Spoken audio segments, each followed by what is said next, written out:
Generating a relaxed problem이라고 하는 것은 복잡한 문제를 좀 단순하게 해서 접근하는 방식을 얘기를 합니다. 왜냐하면 어려운 문제를 어렵게 접근하게 되면 해결이 안 돼요.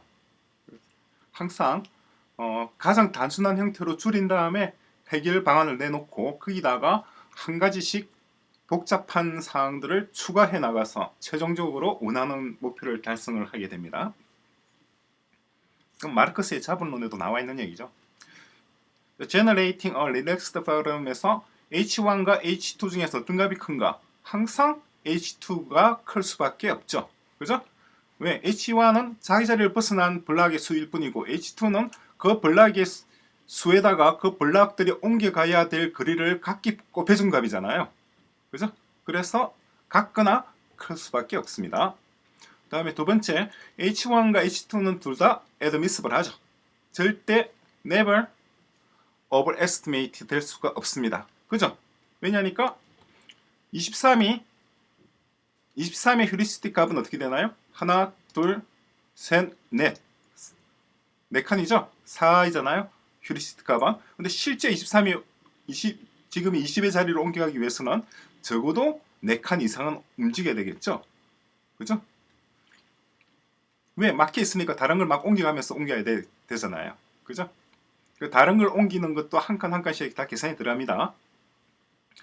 다음에 자, 블락이 A 지점에서 B 지점으로 옮겨갈 수가 있고, 어떤 경우에만 A가 B 위에 붙어 있을 경우에 옮겨갈 수 있는 경우는 어떤 경우냐? 이거 H2죠. 그죠? 23이 바로 옮겨가잖아요.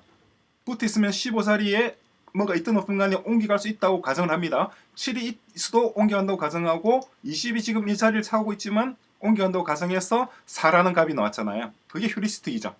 휴리스틱은 루마니아 지도에서도 우리가 몇 번 언급했지만 최단 거리입니다. 그죠? 직선으로 최단 거리, 길이 있든 없든 간에 가장 이론적으로 짧은 거리를 휴리스틱이라고 표현했습니다.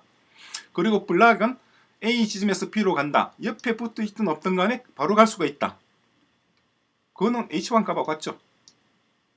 그죠? 그럼 이건 다른 말로 무슨 말이에요? 자기 자리를 벗어난 블럭의 수가 몇이냐는 질문과 같은 말이 되잖아요. 그죠? 그게 a block can move A to B. 이거는 H1과 같은 의미입니다. 그럼 H는 둘 중에서 어떤 값을 취해야 될까요? 당연히 H2를 취하게 되겠죠? 왜? H2가 H1보다 더 같거나 커야 되고, 휴리스틱 값을 이론적으로 용납할 수 있는 오버에스티메이트 되지 않는 최대의 값을 구하는 것이 휴리스틱이니까요. 그죠? 직선거리라고 하는 것이 제로가 되면 안 되잖아요. 그죠? 직선거리라고 하는 것은 두 점을 잇는 거리의 최단 거리죠. 그죠? 근데 그것은 제로가 될 수는 안 됩니다. 반드시 제로 이상이어야 되고, 실제 거리보다 짧아야 되고, 실제 거리보다 짧으면서 이론적으로 두 점을 잇는 최대값이 바로 직선이 되죠. 따라서 맥스 값이 와야 됩니다. 민이 아니라.